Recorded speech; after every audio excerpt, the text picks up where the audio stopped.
Hello, everybody. Welcome to the Tellor Dev Call. Today is December 9th, Monday, December 9th, and we're off to starting our audit this week for Tellor Layer. We're super excited that we're finally here.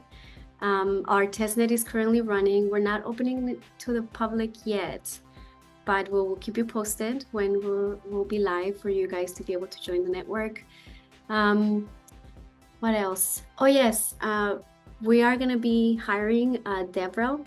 So if you guys know anybody that's technical and outgoing, make sure to tell them. We'll post, once we post it on LinkedIn, we'll pass it around. And with that, let's get going with what's up with the chain. And let's get started with Caleb. We've restarted a couple times with an upgrade.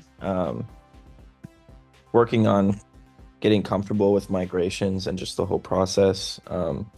This week we're going to be standing up a local DevNet, not a local DevNet, a testnet DevNet for us to use, so that whenever we do open up to the public again, we can test these upgrades and such before they reach you guys, so that it can be a more seamless experience and less testnetty, you might say. Spotty. I like that. I am working on that also. I'm not sure how many.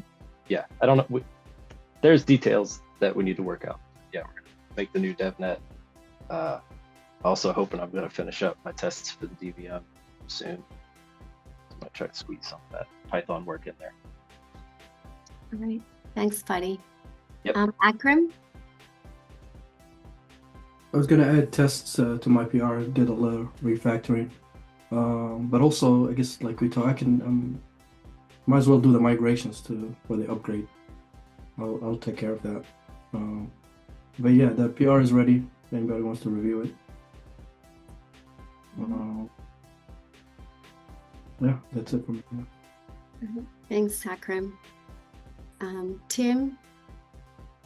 Yeah, I've got a little mini PR, and adding another getter to layer is, I think, not the highest priority, but yeah, that's there. And then working on getting the relayers up and running again with any new chains, making sure everything's looking good. And then mostly working on other stuff outside of layer, more of a layer user type projects. Yeah. Exciting. Dan? So we were seeing some weird behavior with how reporter commission rates were getting interpreted from within the terminal. Faku sent me a custom transaction handler, and it fixed it. So there's just a little bit of tidying up to do within the actual code, the create reporter message, to make sure that the decimals are being handled right. Awesome. Happy to hear that. No, we've been working on that for a little bit. Yeah, on that, well, I think it's something I changed in my PR, but the legacy should be a max of 1. It shouldn't be 100. So 1 would be 100%. And because I think we have it as 100, but that's not 100%. Right. Something that needs to. I mean, I did change it in my PR, so it should be good after. Okay, cool. Yeah, I'll check it out. Thank you, guys. Ryan? Yeah, so I am just finishing up the still working title, but the data blob page, essentially being able to input query IDs and timestamps to get certain blobs of data.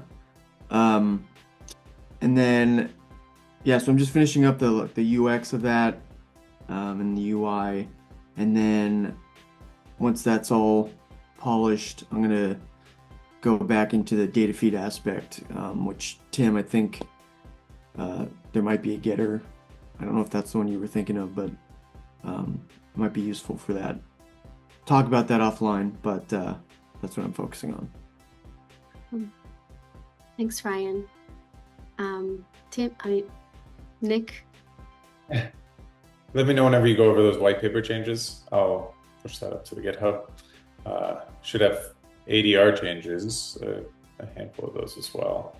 With you at some point. And then working on a little price feed article that we can kind of like a structure to expand on with later. If you guys saw, there was a good article by the Euler people on the Bitcoin flash crash last week, and they were talking about their Oracle issues and things like that. And it goes directly into I had posted an article like 2 weeks ago on like the long tail asset prices. So go give that one a read. But it's all very relevant. People are still struggling to figure out how to properly price assets as collateral, and it's just trade-offs. There's no good solution. But we're trying to, one of the goals, since it is all just trade-offs, like most oracles don't necessarily make it that transparent. So we want to be very, very transparent what your choices are as a user and where we kind of stand on some of those. So yeah, that's what I'm going to be writing up for first. Thank you. I have it on my to-do list. Yeah. And Mike?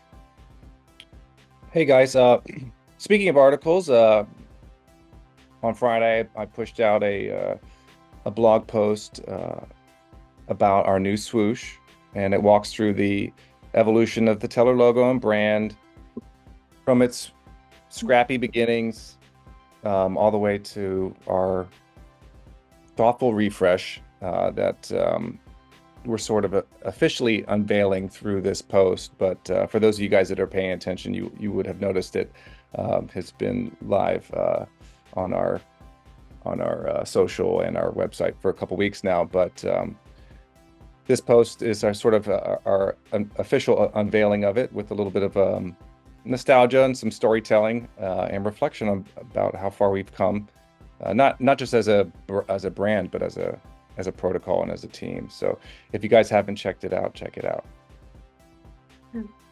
And also the GitHub, I noticed we're still using the old. Oh, good point. Yeah, there's still a few places that are straggling along, some of the exchanges, GitHub, but that's low-hanging fruit. I can Yeah, that should be a quick fix, since I mean you did load the brand materials, but the actual logo for Tellor-io. Yeah. It's the obvious places that slip my mind sometimes. It's funny, but yeah. Well, thank you. I hope you guys enjoy both of the articles, and with that, we'll see you guys next week.